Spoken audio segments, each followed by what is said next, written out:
I have created, as I mentioned, some stuff in a different project, so we can just start by copying some of that over. We can start by copying the root configuration over. So we'll get that going at least.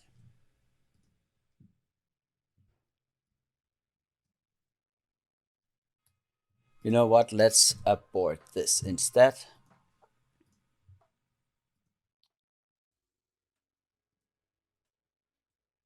All right, let's go back to my demo instead because we have everything running there. That's going to be a lot faster. So we're just going to use this based on my demo. It is based on the same exact config. I just already created the things I need. So you can see here, I've already set up my my title, my description, and I have the root of my entire application living right here in this folder, or in this root document. Importantly, I have some items, some components that I have created myself from my components folder I've installed up here. And that allows me to create some menu items. So right now, let's go into the routes. Let's clean out the routes so they're completely empty for now. Let's just say at the index route just says return index. So that's the root of the application. And we can actually go and see that in the browser when we have it up and running. So let's do npm run dev.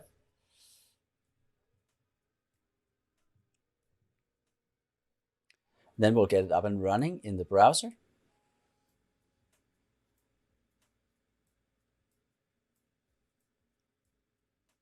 There we go. Looks like we're up and running. So we can switch to the browser.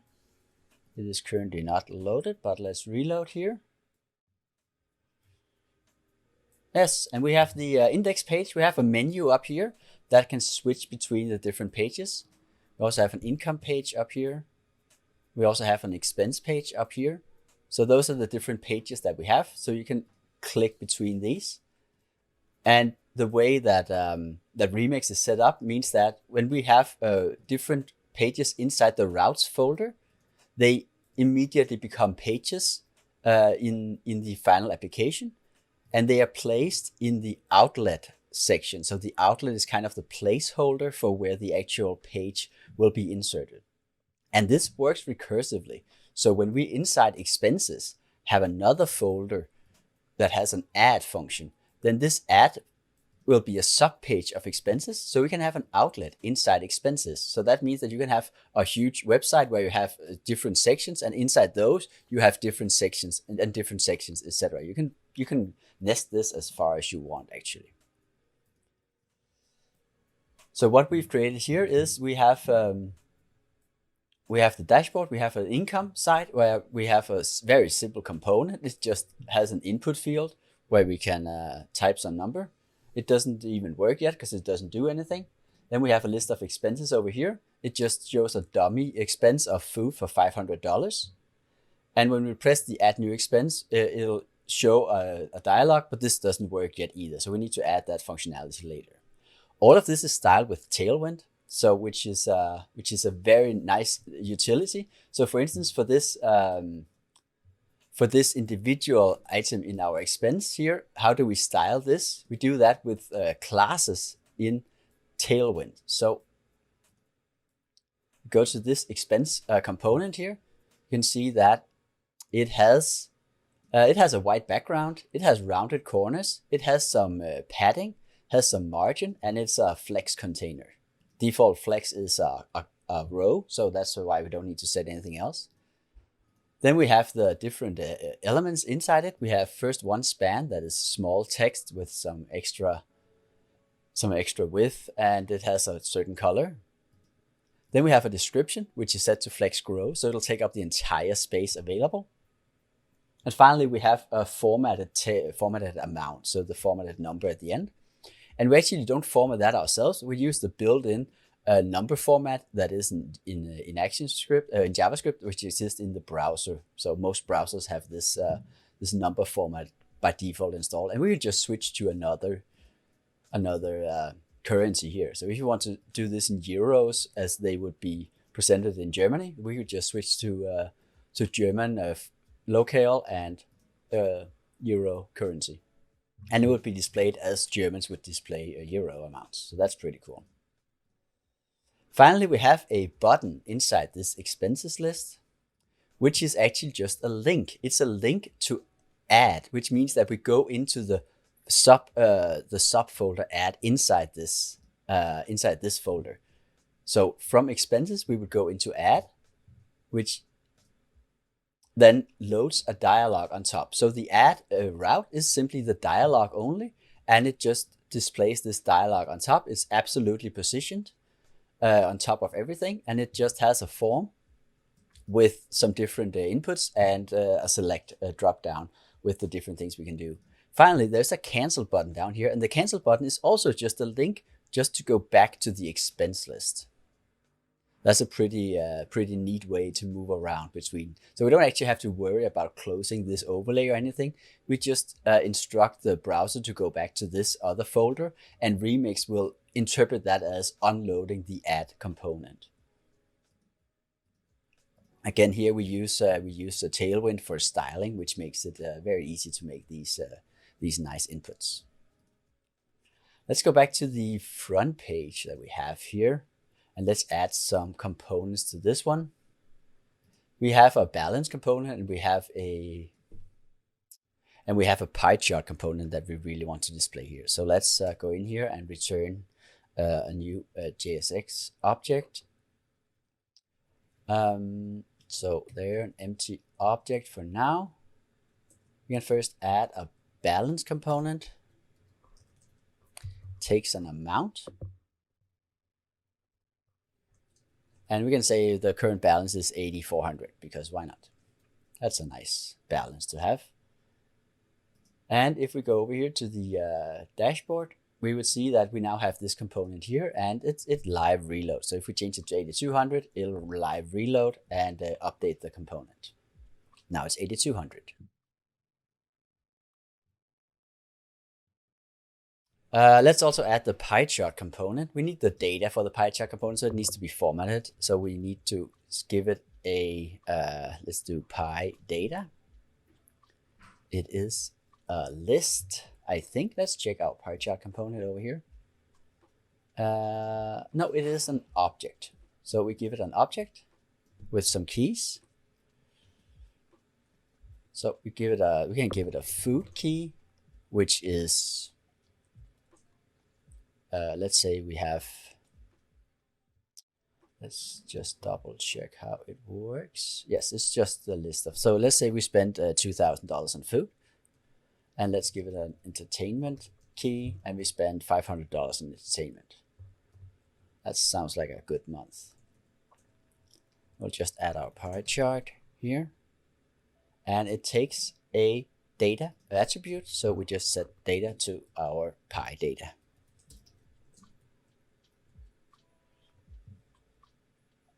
And we get a nice pie chart here. I actually created this simple pie chart component myself, mostly using Tailwind, but the actual pie chart is created using a nifty conic gradient in here. So it just creates a conic gradient, which creates the different colors around in a circle. So that makes it a bit easier to create this. But otherwise, it's just a Tailwind setting the whole thing up. So with that, we have all our pages. All of this is completely static for now, so it doesn't actually work yet, but we've set up the project. We've initialized it using the Remix creator. We added in our base components, our base routes, and we're ready to make it actually work, but it doesn't do that yet. It's just displaying dummy data. It doesn't really do anything yet. So next up, we want to add the actual functionality to this project. In order to do this, we need to use some stateful hooks in React, and we're going to use just the simple use state hook, because what we need here is we need the expenses, we need the income. That's just a value that we have, and then we need a list of expenses which is also just a simple array of expense object. And each expense object will have a category, it'll have a description, and it'll have an amount. So that's what we're going to set up here. First of all, we're going to create a provider around our whole project. You can see I've already added that to the root. So around the whole project, so this is where our actual functionality lives. This is just the menu. The outlet is where our actual pages exist in the project. And around that, we have an expense provider. The provider is a context provider, which allows all the parts of our project to reach the same properties easily. We have the provider in here, and what it does is it simply creates a context provider with a given value, and then it just renders the rest of the project inside that. So it simply wraps the whole project in a context provider object. This context provider contains only two things right now. It contains a list of expenses and a function to add a new expense. The list of expenses comes from the useState object up here. And the function to add an expense is a wrapper for how we set expenses on an object inside the state. So when we add a new expense, we append the object to the list, and then we just set that as the new list. However, we also store the data in local storage just to make it easy. So we can actually refresh the page and it would remember all the items that we have created in our project. So with this, we have only partial functionality because we also need to do the same thing for the income. So we can go ahead and just do that right now. Let's go ahead and say income, set income. Let me just adjust this for a second. There we go. Is a new use state. Whoops. Use state. And we start just with the 0 income. That's a little boring, but why not? And when we set the income, we simply just set the income value. So we don't even need to create a function to go through to do this. So we just add these two new values to our context, and we can now access those directly. So we can go ahead to the income function over here, and we can now import the context. So we have a little tool called use expenses that we have from the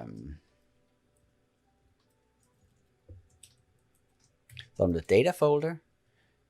You can see it in here. We have the use expenses thing, so we can just use that one. That is a custom hook that we have created, which is just a wrapper around the built-in hook.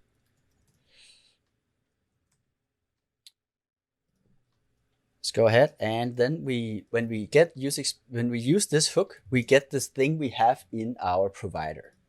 Our provider has 4 values: expenses, add expense, income, and set income.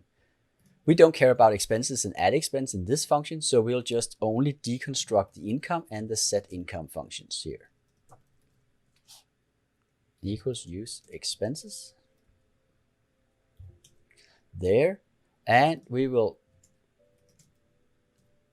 put, oops, that's of course income. And then on update, we will get an event, and we will set income by parsing the value in the target. Parse that to a string. So let's do that. I'll parse it to a number in base 10 because that makes the most sense.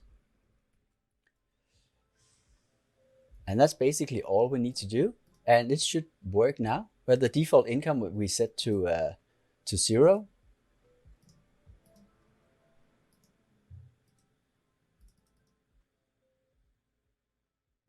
Oh, we have a small error in the background. Oh, typo. There we go. I think that should help. There, it's now 0, and we can change it to 5,000. And it is now 5,000, so that's now our income. So with this, we also have expenses. We have a default expense right now of $500. We actually loads that from from the local storage. So I already created this single object for now. But we can go ahead and we can go to the dashboard. Right now, the dashboard displays just the static value of 8200. We can actually make that dynamic by importing the right elements. So let's copy this over here and copy the hook as well over. So we're going to use the expenses and the income.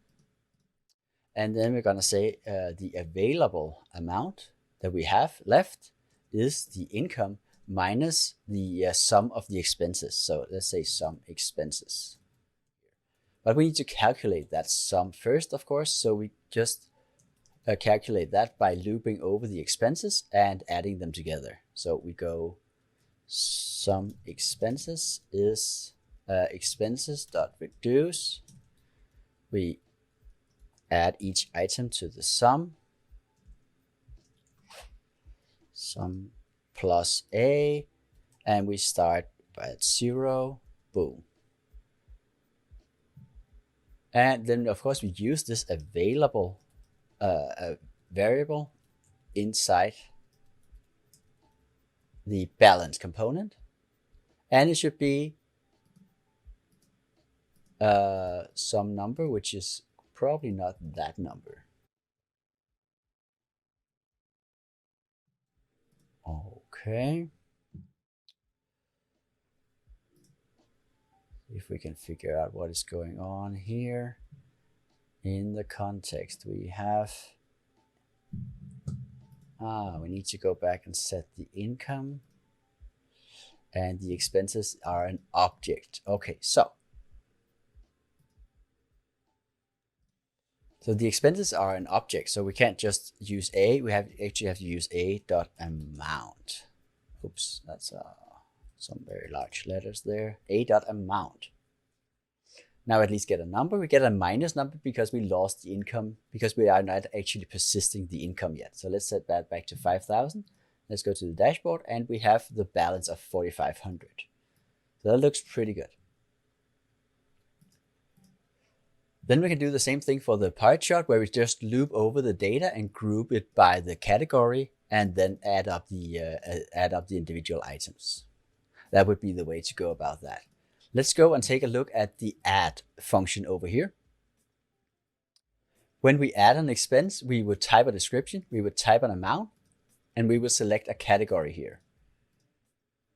If we go to the code, we see that it just right now it just adds a static item here. So it just always adds the description food, category food, amount 500. That's of course not very functional. So let's make this interactive. We do that by adding state to this component here. So first we create a new use state object, or we import the use state from React. Then we create a new data object that we can use to temporarily store the data inside our component while we're filling the form. We'll just use an empty object for now. And then as we enter things in our input, we will default the input to the value that we have in our state. So the description will have the value will have the data.description as the default item. And as we change the description, we must update. So we update, whoops, remove that. So we set the data to the existing data, but with the description updated to the current value in the input. So that would be event.target.value. Let's just format this a bit nicer so it's easier to see what's going on.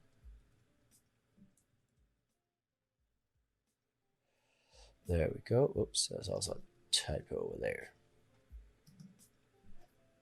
And we need to surround this with parentheses. So there we go. So that's this done for the description component. So if we go over here and type now, it would actually start working. So let's say we have rent in April.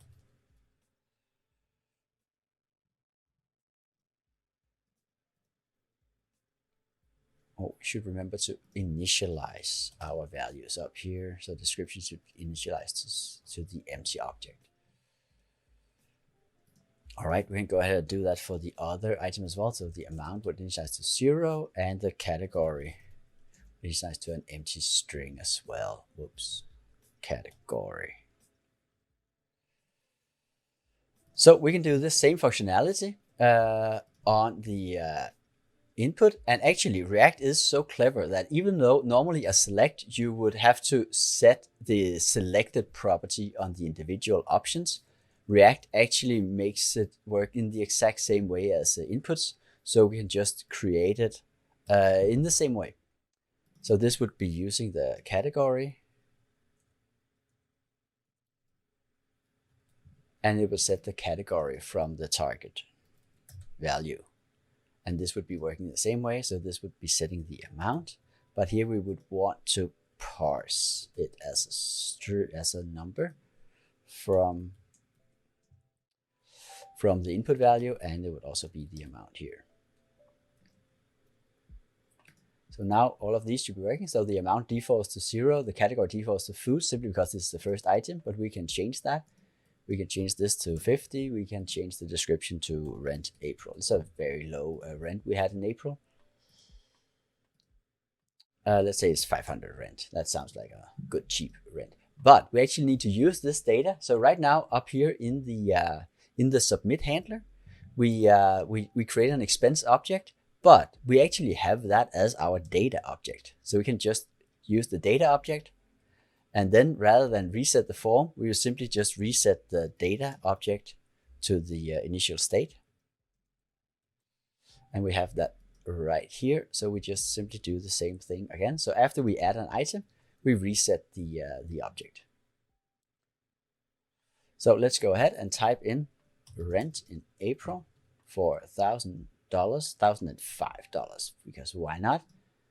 We say it's rent and we add the item. And it's cleared, and we can now close this form. We see that there's a new rent category item with rent in April for $1,005. And if we go back to the dashboard, we see that the balance is currently negative because we're still not actually persisting the income. So if we just set that to 5,000, we can see it actually persisting this value. We could also add the functionality to this one, but we're going to skip that for now. That was the second part of adding the actual functionality. We added a context, and we used just simple state objects to hold the functionality in the different sections of the project. The context is a nice way to encapsulate the functionality for several components. Finally, we're going to the deployment part of this, and this is where Remix really shines, because it is very easy to deploy Remix projects. Let's go ahead and do that.